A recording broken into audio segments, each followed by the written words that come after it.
تو آؤ گناہ بڑھ گئے اس لیے بے چینی بڑھ گئی. اب بے چینی کا علاج سب سے پہلے گناہ سے توبہ. اس لیے کہ اسلام میں توبہ وہ عظیم دروازہ ہے کہ جو بڑے بڑے پاپیوں کے پاپ کو مٹا دیتا ہے اور یہ قیامت تک کھلا رہے گا. اور اس دروازے کا کوئی ٹھیکیدار نہیں ہے. اس دروازے کو کھول بند کرنے کی ذمہ داری کسی کے ہاتھ میں نہیں ہے. آپ جہاں بیٹھ کر اپنے اللہ کی بارگاہ میں دو ندامت کے آنسو بہا دے, صرف دو آنسو ندامت کے بہا دے اور سچے دل سے معافی مانگ لے, وہ ساری زندگی کے گناہوں کو مٹا دے گا. لیکن ہم نے قدر نہیں کی اللہ کی رحمت کی, اللہ کی رحمت کی قدر نہیں کی. ایک مرتبہ ایک سردار, عرب کے سردار جن کا نام تھا دحیہ کلبی. دحیہ کلبی بہت خوبصورت تھے وہ اور بہت مالدار بھی تھے, بڑے سردار تھے. آقا کی تمنا تھی کہ کاش یہ بندہ مسلمان ہو جائے, اگر یہ مسلمان ہو گیا تو اسلام کو بہت عروج ملے گا. حضور کی تمنا تھی, اللہ نے محبوب کی تمنا کو کب روکنا تھا. تمنا پوری ہوئی, ایک دن ملنے آئے. آقا نے اپنی چادر بچھا دی ان کے لیے. انہوں نے چادر اٹھائی, سینے سے لگایا, میں کب قابل ہوں اس چادر پہ بیٹھنے کا. آقا علیہ الصلوۃ والتسلیم نے فرمایا دحیہ مسلمان ہو جاؤ. حضور مسلمان ہی لیکن ایک کھٹکا ہے, توجہ کریں, کھٹکا ہے. کیا کھٹکا ہے؟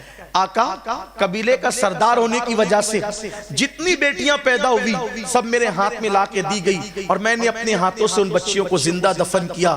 قبیلے کی 500 بچیاں اپنے ہاتھوں سے اکیلے دفن کیا ہے, کیونکہ سردار تھا. بچیوں کو دفن کرنا نیک کام سمجھا جاتا تھا, تو نیک کام یہ میرے ہاتھ سے کروایا جاتا تھا معاذ اللہ. حالانکہ وہ نیکی نہ تھی, اللہ اکبر, بڑا جرم تھا وہ اور بہت بڑا جرم تھا.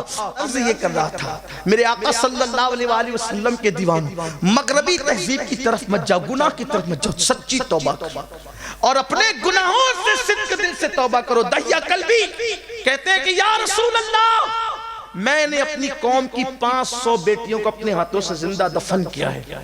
آقا اگر میں مسلمان ہو جاؤں گا تو کیا یہ میرا گناہ معاف ہو جائے گا؟ 500 بیٹیاں زندہ دفن کرنا.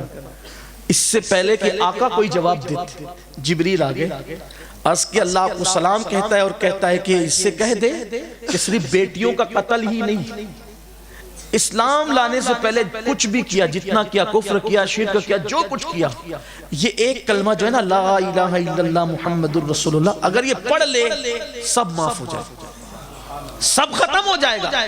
نئے سرے سے اس کو عمل کرنا ہے. اللہ کے حبیب نے ان کو بتا دیا, انہوں نے کلمہ پڑھ لیا. پھر حضور رونے لگے, آقا روئے. صحابہ نے اس کی آقا بڑی تمنا تھی کہ یہ مسلمان ہو, اب یہ مسلمان ہو گئے, آپ کیوں رو رہے ہیں؟ سرکار فرماتے رونا اس پر آ رہا ہے میرے صحابہ, اگر کافر لا الہ الا اللہ پڑھے تو اس کو اتنا انعام ملتا ہے, اگر میرا مومن امتی یہ کلمہ پڑھے تو اللہ اس کو کتنا انعام عطا فرمائے. لیکن ایک بات آج آپ سے پوچھنا چاہتا ہوں, اپنے ایمان والے دل پہ ہاتھ رکھ کر کے بتانا, گانے تو 24 گھنٹے میں آپ کتنا گاتے ہو, لیکن 24 گھنٹے میں یہ کلمہ لا الہ الا اللہ کتنی بار پڑھتے ہو؟ میں آپ کے ایمان پہ چھوڑتا ہوں. آپ کو قرآن مخرج سے نہیں آتا, آپ کے مخارج درست نہیں ہے, جو کچھ بھی معاملات ہیں آپ جانیں, لیکن یہ کلمے میں تو مخرج کا بھی کوئی معاملہ نہیں ہے. اتنا آسان ہے یہ کلمہ کہ جس کو حروف کی ادائیگی نہیں پتا وہ بھی یہ کلمہ صحیح پڑھتا ہے. صحیح ہے؟ کتنی بار پڑھتے ہیں, کتنی بار.